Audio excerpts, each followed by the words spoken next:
નમસ્કાર દર્શક મિત્રો, હોટ ટોપિકમાં આપ સૌનું સ્વાગત છે. આપની સાથે હું છું શિવમ.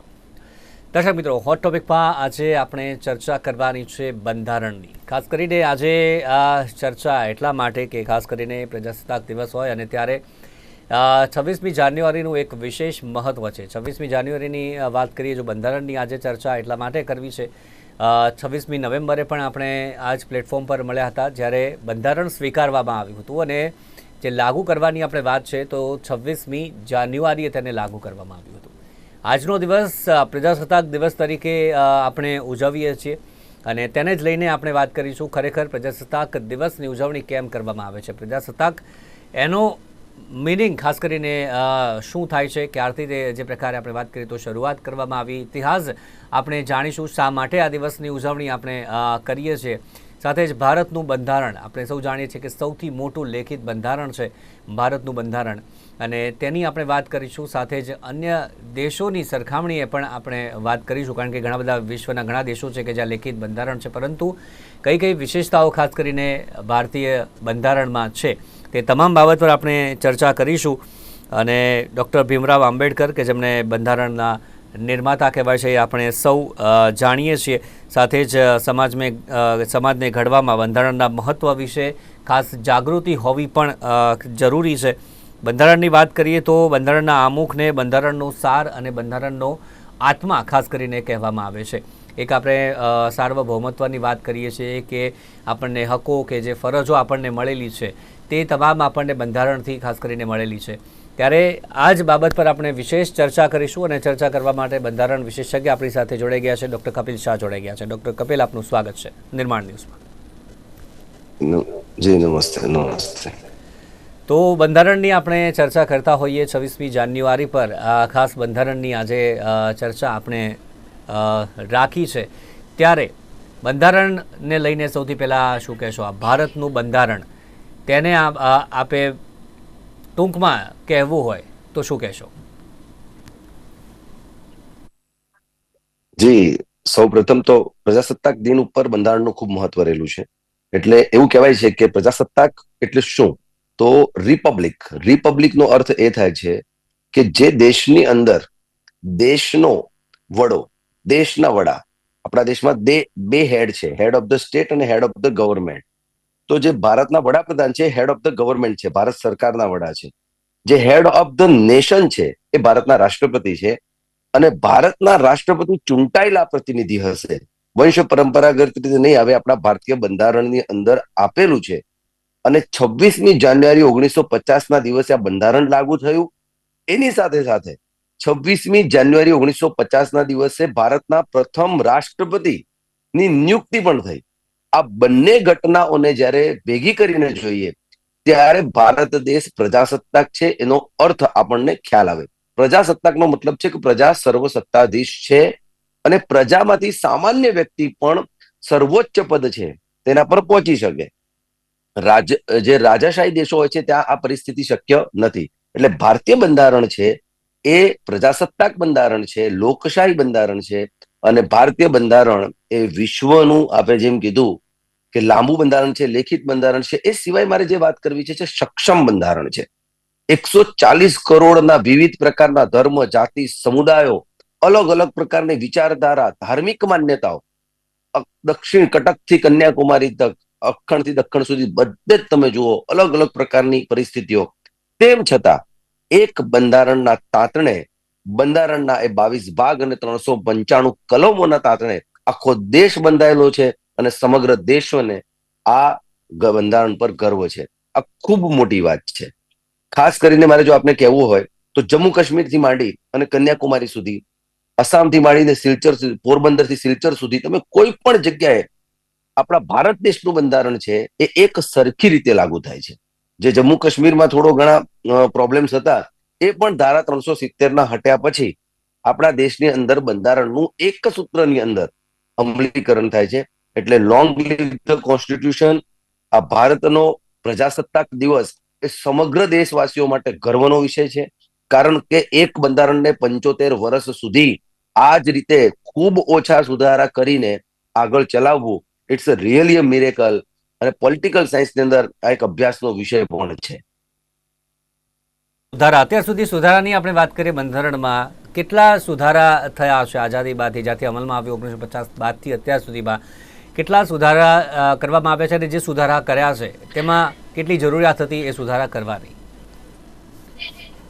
એ જરૂરિયાત તો સુધારા કરવાની એટલો હોય છે કારણ કે બંધારણ આપણું 1950માં બન્યું એ પહેલા 26 નવેમ્બર 1949માં સ્વીકારાયું અને સૌથી પહેલી જે કમિટી મળી હતી ડ્રાફ્ટિંગ કમિટી અને જે કેબિનેટ મિશન દ્વારા બની હતું તો એ 9 ડિસેમ્બર 1946ના દિવસે પહેલી મિટિંગ મળી હતી. તો તમે જુઓ કે આખી લગભગ 7-8 સદીઓ વીતી ગઈ એટલે ટેકનોલોજી ચેન્જ આવ્યા હોય, સામાજિક વ્યવસ્થામાં પરિવર્તન આવ્યું હોય, રાષ્ટ્રીય આંતરરાષ્ટ્રીય બાબતો બદલાઈ હોય, ઇકોનોમિક વ્યવસ્થાઓ બદલાઈ હોય, એટલે બંધારણમાં કેટલાક સુધારાઓ કરેલા છે. લગભગ 115 ઉપર સુધારા થયા છે. જીએસટી નો જે સૌથી મોટો સુધારો, વન નેશન વન ટેક્સ, જે છેલ્લો બંધારણીય સુધારો મહત્વનો થયો, એ આખા દેશને એક જ ટેક્સથી, ગુડ્સ એન્ડ સર્વિસ ટેક્સથી બાંધવામાં આવ્યો.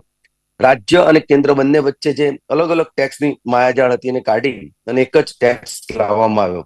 લગભગ એવું કહેવાય છે કે 18 થી 20 ટેક્સને એકીકરણ કરીને જીએસટી લાવવામાં આવ્યું. તો બંધારણીય સુધારા કરવાની આવશ્યકતા એટલા પૂરતી જ પડે છે કે જ્યાં કોસ્મેટિક ચેન્જીસ પણ કરવા પડે, સામાજિક પરિસ્થિતિઓ બદલવાના કારણે, ઇકોનોમિક વ્યવસ્થા બદલવાના કારણે, ટેકનોલોજીકલ એડવાન્સમેન્ટના કારણે કેટલાક સુધારા કરવા પડે. અને કેટલીક સમાજની એવી વાતો હતી કે જે 1947માં અથવા તો જયારે આપણે આઝાદ થયા ત્યારે બંધારણમાં મૂકવી અશક્ય હતી અથવા અઘરી હતી. તો એને directive principal of state policy part 4 ની અંદર રાજ્ય નીતિના માર્ગદર્શક સિદ્ધાંતોમાં મૂક્યું છે. એનો અર્થ એ થાય છે કે રાજ્યની નીતિ કઈ રીતે ચલાવવી, that is given under the DPSP. તો એનું જ ફરીથી પછી સુધારો કરી અને જેમ અટલ બિહારી વાજપેયી સરકારે 86માં બંધારણીય સુધારા દ્વારા 6 થી 14 વર્ષના બાળકોને મફત અને ફરજિયાત શિક્ષણનો અધિકાર અપાવ્યો. તો એક બહુ મોટી આપણા દેશ માટેની એપિટાફ જેવું કહી શકાય, એક લેન્ડમાર્ક આપણા દેશનો બંધારણીય સુધારો હતો. 42મો બંધારણીય સુધારો, જેને મિની કોન્સ્ટિટ્યુશન કહેવાય છે, જેના કારણે ઘણા બધા ચેન્જીસ આવ્યા. But we should keep it always in mind that the Indian Constitution is basically a very rigid as well as very flexible constitution. Rigid એટલા માટે કહું છું કારણ કે સુધારો સામાન્ય પરિસ્થિતિથી નથી થતો. સંસદની મેજોરિટી જોઈએ. આર્ટિકલ 368 હેઠળ જ્યારે સુધારો કરવામાં આવે ત્યારે સુપ્રીમ કોર્ટનું એક લેન્ડમાર્ક ડિસિઝન છે Kesavananda Bharati versus state of Kerala કેસમાં, the basic structure of the constitution should not be violated. Now what is basic structure? તો સુપ્રીમ કોર્ટે કીધું કે ભારતીય બંધારણનો એક આત્મા છે, મૂળભૂત ઢાંચો છે. એ ઢાંચો બદલ્યા વિના તમે બંધારણીય સુધારો કરી શકો.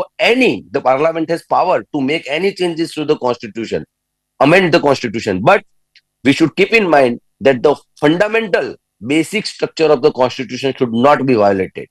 When the Indira Gandhi government tried to take some advantage of this clause અને 368 ની અંદર એમણે એક સુધારો કરી દીધો કે પાર્લામેન્ટને કોઈ પણ સુધારો કરવાની સત્તા છે અને આવો સુધારો જો કરેલો હશે તો તેનું ન્યાયિક પુનઃવિચારણા થઈ શકે નહીં, એટલે તેમને કોર્ટમાં પડકારી શકાય નહીં, જ્યુડિશિયલ રિવ્યુ થઈ શકે નહીં.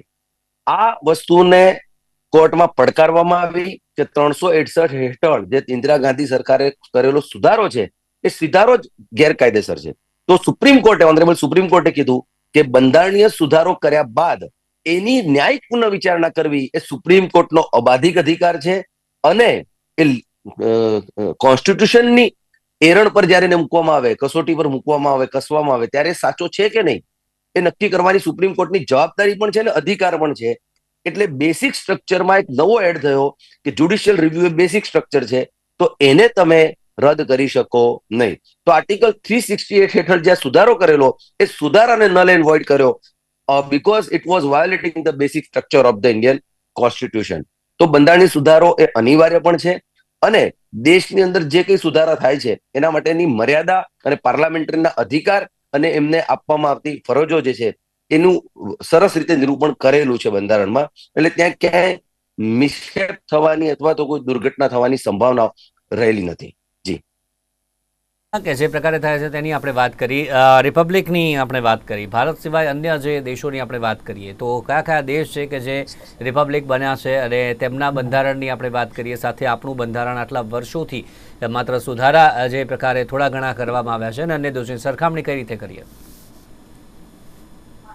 જી, જે દેશોની અંદર બંધારણ બે પ્રકારના છે, લિખિત બંધારણ છે, અલિખિત બંધારણ છે. જેમ કે યુકે નું બંધારણ અલિખિત બંધારણ છે.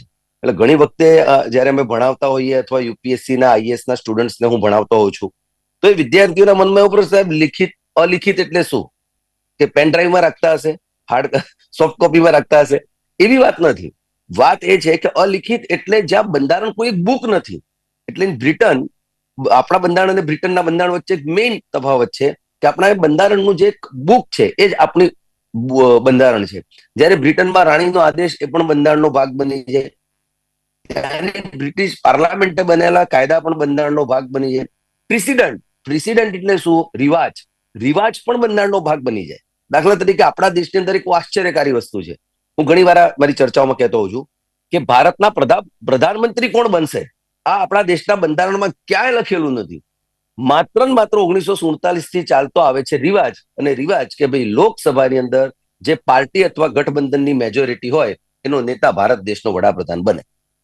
હવે તમને આ વડાપ્રધાનની સત્તા લખેલી છે, કાર્યો લખ્યા છે, પણ વડાપ્રધાન કોણ બનશે એવું બંધારણમાં ક્યાંય લખેલું નથી. Not a single. એના માટે ટેકનિકલ ટર્મ છે, constitution is silent about that. But there is a precedent, રિવાજ છે. હવે આપણે કોઈને કહીએ તો આશ્ચર્ય લાગે કે વડાપ્રધાન રિવાજથી બને છે, તો રિવાજ છે. કોઈ આના માટે કોઈ કાયદો, કોઈ નિયમ લાગુ પડતો નથી. એના માટે હું તમને ઉદાહરણ પર આપું. જયારે અટલ બિહારી વાજપેયીજીની સરકાર બની ત્યારે સિંગલ લાર્જેસ્ટ પાર્ટી હતી બીજેપી. તો રાષ્ટ્રપતિએ સૌથી પહેલા એમને આમંત્રણ આપ્યું કે તમે સરકાર રચો. તો રાષ્ટ્રપતિ જેને આમંત્રણ આપે એ સરકાર રચી શકે. આ એક રિવાજ છે. આના માટે બંધારણમાં ક્યાંય કહેવામાં આવ્યું નથી. તો ફ્રાન્સનું બંધારણ છે, it's fifth or sixth republic. એટલે એક વાર બંધારણ બને પછી એને રદ કરવામાં આવે, નવું બંધારણ બનાવવામાં આવે તો એ સેકન્ડ રિપબ્લિક કહેવાય. ત્રીજી વાર આવે તો થર્ડ રિપબ્લિક કહેવાય. અને જે અમુક દેશો છે, કોંગો છે, આવા દેશો વારંવાર બંધારણ બદલે તો એને બનાના રિપબ્લિક કહેવાય. But we are in the first republic. 1950માં બનેલું બંધારણ 75 વર્ષ પછી પણ આજે પણ અકબંધ છે, શાન બરકરાર છે. અને દેશના જનજનની અંદર આ બંધારણ છે, એને વિશ્વાસ બેસાડ્યો છે. આ દેશની પ્રજાને આગળ લઈ જવા માટે એક વિકાસશીલ જે આખું ડોક્યુમેન્ટ છે, એ પવિત્ર ગ્રંથ આપણું બંધારણ છે. હવે હમણાં જણાવ્યું જે પ્રકારે સ્ટુડન્ટ્સ અત્યારે આપ પણ જે સ્ટુડન્ટ્સને ભણાવો છો, ખરેખર જે પ્રજાસત્તાકનો મિનિંગ જણાવ્યો હર્ષભાઈ, બંધારણને જાણવાની જે ઉત્સુકતા છે તે અત્યારના ખાસ સ્ટુડન્ટ્સમાં, યુવાઓમાં કેટલા પ્રમાણમાં જોવા મળી રહી છે? એટલો જે પ્રેમ જોવા મળવો જોઈએ કે ના મારે એને જાણવું છે, એવું કેટલા યુવાઓમાં ખાસ કરીને અત્યારે દેખાઈ રહ્યું છે? જે ખાસ કરીને આપણા દેશમાં એક સારી વાત એ છે, એક સારી વાત પણ કરીશ ને એક જે મારું સલાહ પણ છે કે દેશની તમામ સ્પર્ધાત્મક પરીક્ષાઓ, કોમ્પિટિશન એક્ઝામ, એ state service, public service commission હોય, યુપીએસસી હોય, આર્મી હોય, નેવી હોય, એરફોર્સ હોય, સીડીએસ હોય, એની ડેમ એક્ઝામ જે હોય કોમ્પિટિશન, જેનાથી ગવર્મેન્ટ અધિકારી બનતા હોય છે, પ્રાઇવેટની અંદર પણ જે એક્ઝામ્સ લેવાય છે, એસએસસી સ્ટાફ સિલેક્શન કમિશનની જે એક્ઝામ લેવાય છે, આ બધી પરીક્ષાના સિલેબસમાં ભાગરૂપે બંધારણ અનિવાર્ય રૂપે હોય છે. એટલે એના કારણે વિદ્યાર્થીને ફરજ પણ પડે છે ભણવાની, અને બહુ મોટો એનો 25 માર્ક્સ થી 30 માર્ક્સનું વેટેજ હોય છે. પણ ખાસ કરીને હવે એની જરૂર છે કે યુવા સિવાય બાળપણથી, એટલે 5મા ધોરણથી તો મિનિમમ બંધારણ ઉપર એક અલગ વિષય આપણા દેશે શરૂ કરવાની જરૂર. આની વકાલત હું છેલ્લા લગભગ 3-4 વર્ષથી તો કરી જ રહ્યો છું. હું ઘણા બધા મંત્રીઓને પણ પત્ર લખ્યો છે, એચઆરડી મંત્રીને પણ લખ્યો છે, અને આગળ પણ મારા પ્રયત્નો જારી રહેશે. અને આની એક મુહિમ આ દેશે ચલાવવી જોઈએ કે બંધારણ 5મા ધોરણથી માંડીને 12મા સુધી તો વિદ્યાર્થીને ભણાવવું જોઈએ. એટલે દરેક ધોરણની અંદર ઓછામાં ઓછા બંધારણના 2-2, 3-3 ભાગ વિશે એક આખો પુસ્તક, એટલે આખોનો વિષય જ રાખવો જોઈએ. એનું કારણ એટલા માટે કહું છું કારણ કે બંધારણ જાણશે કોઈ વ્યક્તિ, કાયદો જાણશે તો એ કાયદાથી અજ્ઞાન નહીં રહે, કાયદાનું પાલન કરતા શીખશે. અને જો આ દેશની અંદર કાયદાનું સન્માન કરતા અને શીખી જાય અને પાલન કરતા શીખી જાય તો બાકી બધી સમસ્યાઓ એ બહુ નાની થઈ જશે. ગિવન ધ પોપ્યુલેશન સાઇઝ, એ આપણે 140 કરોડનો દેશ છે, અને જ્યારે નેક્સ્ટ ગણતરી થશે ત્યારે કદાચ આપણે 150 કરોડના થઈ જઈશું. એવું કહેવાય છે ચાઇનાને પણ ક્રોસ કરી જઈશું. આટલી મોટી પોપ્યુલેશન સાઇઝને જો તમે ડિસિપ્લિન નહીં રાખી શકો તો તમે આ દેશનું મેનેજમેન્ટ કરવામાં ઘણા બધી સમસ્યાઓ હશે. આવી સમસ્યાઓ ન આવે એના માટે પહેલાથી સેલ્ફ ડિસિપ્લિન જરૂરી છે. ડિસિપ્લિન પોલીસના દંડા કે આર્મીના જવાનો ઉભા રહીને ડિસિપ્લિન નહીં લાવી શકે, ટેમ્પરરી છે. સેલ્ફ ડિસિપ્લિનની રિક્વાયરમેન્ટ હશે, and that can only come through the constitution study. એટલે કોઈ પણ માણસ બંધારણનો અભ્યાસ કરશે તો એને ખબર પડશે કે મારા હક છે, આ મારી ફરજ છે, મારાથી આવું કરાય કે આવું ન કરાય. હવે જાહેર મિલકતને નુકસાન ન પહોંચાડવું આ બંધારણની અંદર આપેલી એક ફરજ છે આપણી. તો આ ફરજ જો સામાન્ય લોકો સમજી જાય તો પથ્થરબાજી નહીં થાય, રોડ ઉપર ટોળા નહીં થાય, આગ લગાડવાનું, ધમકીઓ, આવું કામ નહીં થાય તો મેનેજમેન્ટ કરવું દેશનું સરળ બની જશે. એટલે મારો તો આગ્રહ છે અને દેશની અંદર જે લોકો આ ઇન્ટરવ્યુ પણ સાંભળતા હશે એ લોકોને પણ મારે કહેવું છે કે બંધારણનો વિષય જે છે એ અનિવાર્યપણે સ્કૂલ સિલેબસની અંદર 5 થી 12મા સુધી અનિવાર્યપણે એને એડ કરવો જોઈએ. જી, સારી બાબત છે કે સ્કૂલમાં એડ કરે તો વિદ્યાર્થીઓ પણ નાનપણથી જ આપણા બંધારણને જાણતા થાય, તેમને પણ મૂળભૂત હકો, મૂળભૂત ફરજો તેના વિશે પણ જી, અને જાણકારી ખાસ મળતી. જી જી જી અને ખાસ તેની શું છે કે બંધારણનો અભ્યાસ કરવાથી માત્ર બંધારણનો અભ્યાસ નહીં થાય, આઈપીસી, સીઆરપીસી આપણે જે કહીએ છીએ, પોલીસના સામેના અધિકારો, મહિલાઓની સુરક્ષાના અધિકારો, મહિલા સશક્તિકરણ માટેનું સૌથી મોટું ડોક્યુમેન્ટ કોઈ હોય તો એ બંધારણ છે. આર્ટિકલ 19 ની અંદર ફ્રીડમ્સ આપેલી છે, એ ફ્રીડમ્સ વિશે માણસ જાણે.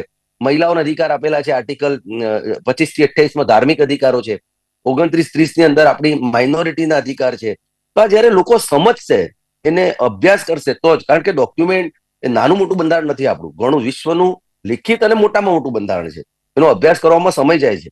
યુપીએસસી ના વિદ્યાર્થીઓ પણ 1.5-2 વર્ષ સુધી અભ્યાસ કરતા હોય છે. જી, ચોક્કસથી. હવે અત્યારની પરિસ્થિતિની ખાસ કરીને આપણે વાત કરીએ, બંધારણ પર આપણે સૌને ગર્વ હોવો જોઈએ, તે પછી રાજકીય પાર્ટી હોય તેમને તો ગર્વ ચોક્કસથી અનુભવવો જોઈએ બંધારણ પ્રત્યે, અને લોકો બંધારણ પર ગર્વ કરે તેવું પણ કરવું જોઈએ. પરંતુ અત્યારની રાજકીય પરિસ્થિતિ જોઈને આપણે શું લાગી રહ્યું છે? કારણ કે રાજકીય પાર્ટીઓ આપણે સૌ જાણીએ છીએ કે અત્યારે બંધારણનું ઉલ્લંઘન આ પાર્ટી કરી રહી છે. સામે એ જ આક્ષેપ થતા હોય છે કે આ પાર્ટીએ બંધારણનું જે અપમાન કર્યું છે, અને હાલ એ આપ પણ જોતા છો કે એની કોપી લઈને પ્રજા સમક્ષ જવામાં આવે છે. આપ કઈ રીતે જોઈ રહ્યા છો? અત્યારે એક રાજકીય ટૂલ બની ગયું હોય તેવું લાગી રહ્યું છે. એટલે પોલિટિકલ આખી જે એરેના છે, આપણી રાજનીતિ આમ મેચ્યોર રાજનીતિ છે ભારત દેશની, પણ આક્ષેપ પ્રતિ આક્ષેપની જે રાજનીતિ છે એમાં મેચ્યોરિટીમાં 2-3 વસ્તુઓ હજુ ખૂટે છે. આપણી લોકશાહી ખૂબ મેચ્યોર થઈ ગઈ છે, પરંતુ આપણું જે ઇન્ટરનલ પોલિટિકલ સિસ્ટમ છે એની મેચ્યોરિટીમાં ઘણી સમસ્યા છે. સૌથી મોટી સમસ્યા છે કે વિપક્ષ એ સત્તા પક્ષને વિરોધી માની બેઠો છે, અને જે સત્તા પક્ષ છે એને વિપક્ષને નહીં ગણકારવાની ઘણી વખતે એવી થઈ જાય છે કે અમારી જોડે તો આટલું, એ વિધાનસભાની પણ વાત છે, આ માત્ર કેન્દ્રની વાત નથી. તો એને એવું થઈ જાય છે કે અમારી જોડે શક્તિબળ છે, અમારી જોડે સંખ્યાબળ છે, તો અમારા વિપક્ષને સાંભળો. આ બંને પ્રોબ્લેમ છે. વાજપેયીજીએ કીધું હતું, જો વિપક્ષ મજબૂત હશે તો દેશનું લોકતંત્ર મજબૂત હશે. અને અંગ્રેજીમાં એક ખૂબ મોટા પોલિટિકલ સાયન્ટિસ્ટે કીધું છે, in vibrant democracy a party in power should always in fear that they can lose power, and the opposition should have always hope that they can come into the power anytime. વિરોધ પક્ષને હંમેશા આશા હોવી જોઈએ કે સત્તામાં આવી શકશે, અને સત્તા પક્ષને ભય પણ રહેવો જોઈએ કે અમે સત્તામાંથી ક્યારેક જઈ શકીએ. આ જ લોકશાહી છે. નહીં તો લોકશાહી જે છે એ બિલકુલ શોષણવાળી લોકશાહી થઈ જાય. એટલે કોઈ પોલિટિકલ એજન્ડાને સિદ્ધ કરવા માટે બંધારણનો ઉપયોગ અથવા દુરુપયોગ જો કોઈ પણ કરે તો મારી દ્રષ્ટિએ અયોગ્ય છે. બંધારણનું ઉલ્લંઘન કરવાની આ દેશની કોઈ પોલિટિકલ પાર્ટીમાં તાકાત નથી, કરી શકે પણ નહીં. કરવા જાય તો સુપ્રીમ કોર્ટ છે, હાઈકોર્ટ છે, અને સૌથી મોટું આ દેશનું પ્રજાતંત્ર છે. તમે બંધારણ વિરુદ્ધની કોઈ કાર્યવાહી કરશો તો એનું ફળ ભોગવવું પડે છે. આ દેશની અંદર ઇમરજન્સી સમયે, કટોકટી વખતે, જેને આપણે કાળો સમય કહ્યો, કાળો કપરો કાળ કહ્યો, બંધારણના લીરે લીરા ઉડાડવાનો પ્રયત્ન થયો, પરંતુ આ દેશની પ્રજાએ જનમાનસે એ સરકારને ઉખાડીને ફેંકી દીધી કે જે સરકારોએ આપણા દેશની અંદર બંધારણના છેડા કરવાના પ્રયત્ન કર્યા. એટલે સાવધાન, સતર્ક અને હોશિયાર. કોઈ પણ પાર્ટી હોય, ગમે તેવો મોટો નેતા હોય, કોઈ પણ કદનો હોય, ગમે એટલો, પણ જો બંધારણનું ઉલ્લંઘન થશે તો કદાચ આ દેશની પ્રજા છોડશે નહીં. એટલે આવું જે કંઈ પોલિટિકલ ટૂલ તરીકે પ્રયત્ન કરે છે, પણ મારી દ્રષ્ટિએ એ કોઈ વાત યોગ્ય નથી. પણ ક્યારેક એમને 2-4 વોટ કે 2-4 સીટ વધારે મળી જાય એના માટે કદાચ બંધારણની વાત કરતા હશે. બાકી આજ સુધી અત્યારે કોઈ બંધારણની સાથે છેડા થતા એવું મને એઝ અ પોલિટિકલ એનાલિસ્ટ મને લાગતું નથી. હવે સમયનો અભાવ છે અને બે સવાલના જવાબ છે એક સાથે. જી ખાસ કરીને જે પ્રકારે અત્યારે વન જી નેશન વન ઇલેક્શન ચાલી રહ્યું છે અને તેને લઈને પણ વિપક્ષ આક્ષેપ કરી રહ્યું છે કે તે બંધારણનું ઉલ્લંઘન, એવા ઘણા બધા આક્ષેપો થતા આવ્યા છે, પરંતુ સરકાર મક્કમ છે કે વન નેશન વન ઇલેક્શન લાવવું જોઈએ. એના મુદ્દે આપ શું કહેશો? અને સાથે જ તમામ જે લોકો જુએ છે, ખાસ સંદેશ, બંધારણ આપણને શું શીખવે છે, કેમ આપણને બંધારણને જાણવું જરૂરી છે, એ ખાસ સંદેશ બંને જલ્દીથી. જી સી ચોક્કસ હું આપનો જવાબ આપીશ. વન નેશન વન ઇલેક્શન એને બંધારણ સાથે સીધો કોઈ જ રિલેશન, પીપલ્સ રિપ્રેઝેન્ટેશન એક્ટ છે 1956, જેની અંદર બહુ સ્પષ્ટતાપૂર્વક છે કે ભારત દેશનું જે રાજ્યોની ઇલેક્શન છે, વિધાનસભા, વિધાન પરિષદ અને રાજ્યસભા અને લોકસભા, આ ઇલેક્શન કરવાની સત્તા કેન્દ્રીય ઇલેક્શન કમિશનને છે. વારંવાર દર 6 મહિને અને 12 મહિને ચૂંટણી તમે જુઓ છો કે આપણે મોટાભાગની મીડિયા ચેનલો 24 કલાક અને 365 દિવસ કોઈના કોઈ ઇલેક્શનની પાછળ છો. હમણાં તમે દિલ્હી ઇલેક્શન પાછળ છો, થોડા દિવસ પછી તમે બિહાર ઇલેક્શન પાછળ હશો. આ દેશને ઇલેક્શન 24/7 અને 365 દિવસે ઇલેક્શન મોડમાં રહેવું, it's a very huge cost to the exchequer. એટલે એક દેશની અંદર જેટલા રાજ્યો છે એની વિધાનસભા અને સંસદનું ઇલેક્શન એક સાથે થાય, એની અંદર મારી દ્રષ્ટિએ કોઈ જગ્યાએ બંધારણીય ઉલ્લંઘન થવાની કોઈ સંભાવના નથી. સરકાર મક્કમ ન હોય છે જ, આપ કહો છો, ન હોય તો પણ કહું છું પૂર્ણ મક્કમતાથી વિરોધોની વચ્ચે પણ આ બિલ પાસ કરવું અનિવાર્ય છે. અને વન નેશન વન ઇલેક્શન એ મોડર્ન સિસ્ટમની ડિમાન્ડ છે. કારણ કે આપણા દેશનું મેક્સિમમ યુથ એ એકની એક ક્રિએટિવ વાત સિવાય માત્ર ને માત્ર ઇલેક્શનની પાછળ જ વેડફાયા કરે. પોલીસ બળ, સંખ્યાબળ, આર્મી, આટલો બધો ખર્ચ, તો એની કરતા એક જ વારમાં આ કામ પતી જાય અને 5 વર્ષ સુધી આ દેશના તમામ રાજ્યો અને કેન્દ્ર ભેગા થઈ વિકાસની દિશામાં આગળ વધે, એ જરૂરી છે. એટલે હું કહીશ કે એ અનિવાર્ય છે. સૌથી મહત્વનો મેસેજ જે બંધારણ આપે છે એ છે ફેટર્નિટી, બંધુત્વ. આ દેશના લોકોમાં ભાઈચારાની અનિવાર્યતા છે. આપણે પરિવાર, સમાજ, કુટુંબ, ગામ, જિલ્લો એથી ઉપર ઉઠી એક દેશ તરીકે વિચારવાની જરૂર છે. સૌ વ્યક્તિઓને સાથે રાખીને સૌ વ્યક્તિ આ દેશની અંદર પ્રગતિના માર્ગે રહે એ અને સાયન્ટિફિક ટેમ્પરામેન્ટ રાખે. આપણી મૂળભૂત ફરજોમાં કીધું છે a person should have a scientific temperament.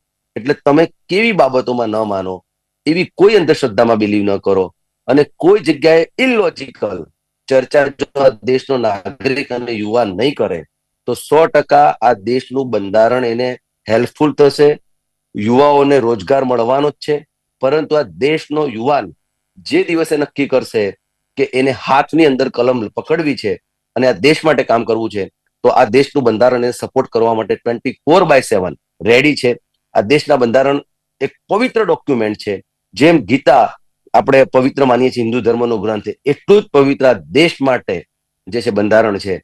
અને જો એને માન્યતા આપીને, જો એની માન્યતા તો છે જ, પરંતુ એને આપણા દિલમાં વસાવીને, એના સિદ્ધાંતોને દિલમાં વસાવીને જો આપણે કામ કરીશું તો ચોક્કસપણે સમગ્ર વિશ્વની અંદર નેતૃત્વ કરવાની અને સમગ્ર વિશ્વના ગુરુસ્થાને બેસવાની તાકાત આ ભારતના પ્રજાતંત્રમાં રહેલી છે.